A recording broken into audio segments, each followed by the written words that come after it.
Assalamualaikum warahmatullahi wabarakatuh.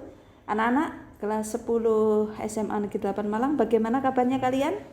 Semoga hari ini di MPLS hari kedua kalian semakin bahagia bersama kegiatan yang sudah disiapkan oleh kakak-kakaknya. Baik anak-anak, untuk kali ini kita akan belajar materi tentang apa sih kurikulum di SMA 8 seperti apa, lalu apa yang dimaksud dengan peminatan, bagaimana yang dimaksud dengan IP, bagaimana cara menghitungnya. Untuk lebih jelasnya mari kita simak materi berikut. Kurikulum tahun 2020-2021. Untuk hari ini kita akan belajar tentang yang pertama struktur kurikulum, yang kedua peminatan dan lintas peminatan, yang ketiga adalah sistem pembelajaran, yang keempat adalah pola belajar SKS, dan yang terakhir adalah penilaian. Untuk yang pertama adalah struktur kurikulum. SMA Negeri 8 Malang mulai tahun pelajaran 2015 sampai dengan 2015-2016 itu menggunakan sistem belajar yang disebut dengan sistem SKS. Yang di permen tersebut dinyatakan ada 3 jenis mata pelajaran, yaitu mata pelajaran umum A, umum B, dan peminatan dan lintas minat. Jadi ada 3, umum A, umum B, peminatan dan lintas minat. Mapel umum A itu adalah mapel yang terdiri dari yang pertama pendidikan agama dan budi pekerti. Mapel ini untuk di kurikulum 2013 itu terdiri dari 3 jam pelajaran. Yang kedua adalah pendidikan Pancasila dan kewarganegaraan, 2 jam pelajaran. Yang ketiga adalah bahasa Indonesia, ada 4 jam pelajaran. Sedangkan bahasa Inggris itu 4 jam pelajaran. Yang 2 yang terakhir yaitu bahasa sejarah Indonesia ada 2 jam pelajaran. Sedangkan matematika ada 4 jam pelajaran. Itu adalah mapel umum A. Yang kedua itu adalah mapel umum B, yaitu PJOK atau pendidikan jasmani, olahraga dan kesehatan, kan bahasa Jawa. Jadi seluruh siswa baik dari peminatan MIPA, IPS dan bahasa itu semua mendapatkan mapel umum A dan umum B. Lalu ada mapel yang khas untuk masing-masing peminatan, yaitu yang pertama ada peminatan MIPA terdiri dari 4 mapel, IPS 4 mapel, dan bahasa budaya juga 4 mapel. Apa sih lintas minat itu? Peminatan yang ada di SMA 8 itu terdiri dari 3, yaitu peminatan MIPA, IPS, dan bahasa. Dan alhamdulillah dari tahun ke tahun selalu ada peminatnya bahasa dan kita selalu membuka kelas bahasa. Tetapi kelas yang paling banyak di SMA 8 adalah kelas MIPA, berikutnya IPS dan bahasa. Ada 3 peminatan itu yang dipilih oleh peserta didik baru ketika mulai masuk. Jadi peminatan itu nanti akan anak-anak akan dikelompokkan sesuai peminatannya itu di kelas 10 semester 1. Biasanya diumumkan setelah MPLS. Tetapi itu juga terkait dengan hal-hal lain, misalnya data-data yang kita butuhkan untuk pengelompokan itu. Jadi kapan pengumumannya itu melihat kondisi. Anak-anak, jika kalian sudah dikelompokkan menjadi kelas peminatan MIPA, IPS, dan bahasa, maka kalian harus memilih yang namanya mapel lintas peminatan. Lintas peminatan adalah mata pelajaran lintas peminatan yang diambil dari luar kelompok peminatan akademiknya. Kecuali kelompok peminatan bahasa dan budaya dapat diambil dari luar dan atau dari dalam kelompok peminatan akademiknya. Dia masuk MIPA, dia harus mengambil 2 mapel lintas peminatan. Boleh dari peminatan IPS, boleh dari peminatan bahasa.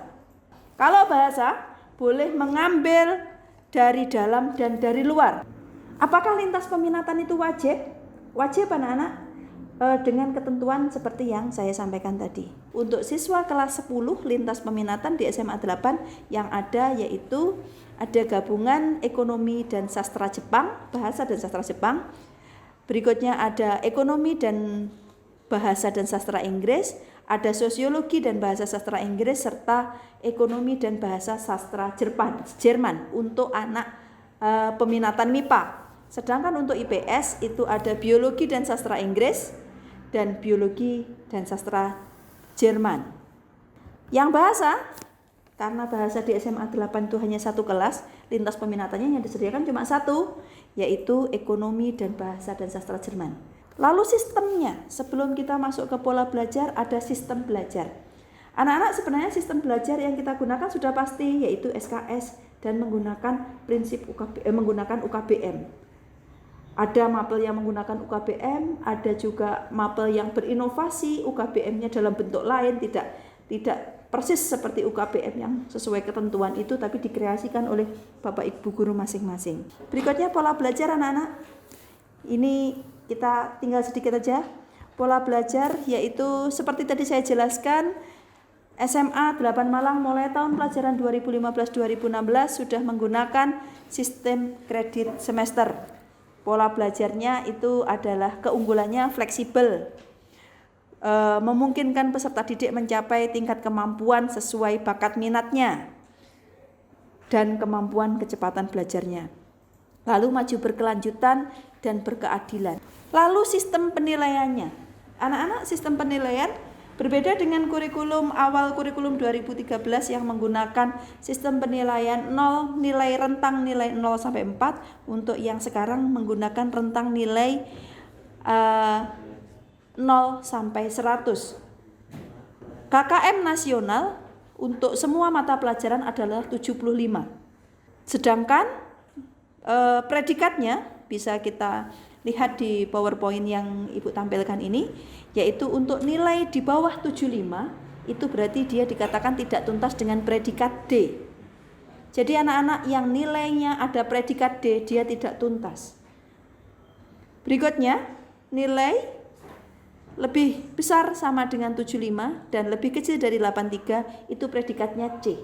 Tolong dipahami benar bahwa Bu, nilai saya itu C, jelek gitu.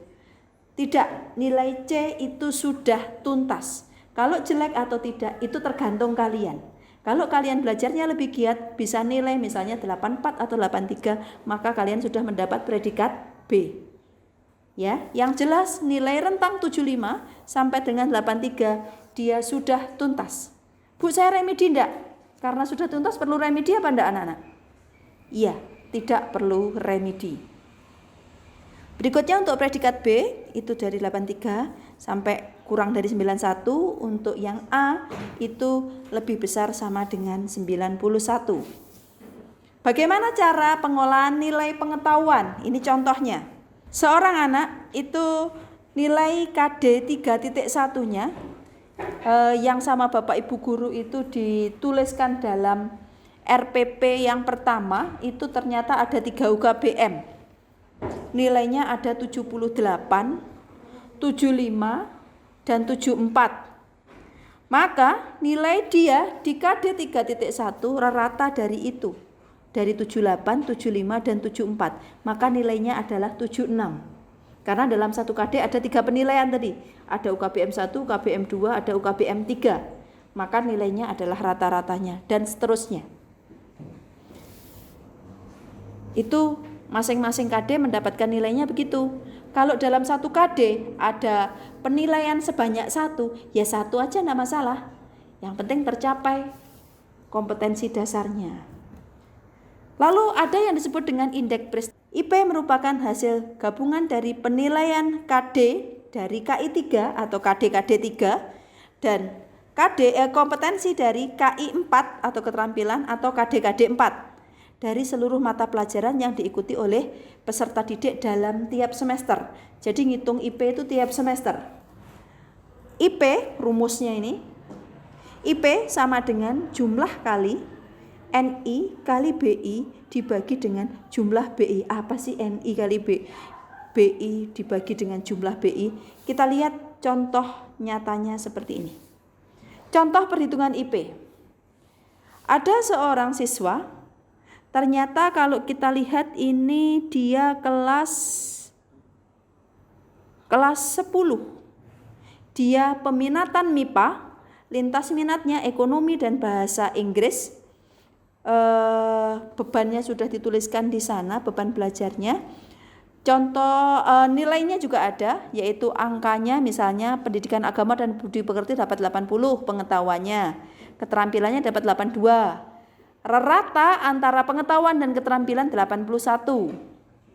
Nah, dari perhitungan ini perhatikan ada kolom N, ada kolom B kali N, dan ada kolom beban belajar.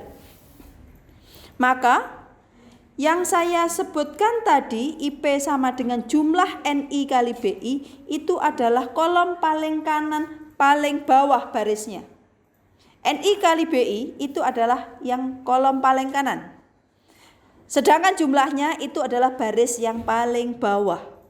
Berarti angkanya menunjukkan angka 3387. Lalu dibagi dengan jumlah BI. Jumlah BI itu adalah jumlah bebannya.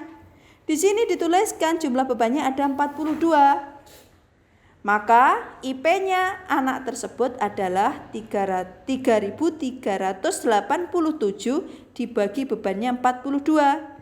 Maka ketemu 80,64 untuk IP-nya dia di semester ini. Ini anak-anak yang bisa saya sampaikan terkait dengan materi kurikulum. Jika ada pertanyaan lebih lanjut atau ada perlu didiskusikan, kami tim kurikulum akan selalu siap membantu kalian. Terima kasih anak-anak, sampai ketemu nanti di kelas. Jika ada yang mengambil peminatan MIPA, fisika, saya adalah Bu Ani, guru fisika, kita bisa bertemu di kelas. Terima kasih. Wassalamualaikum warahmatullahi wabarakatuh.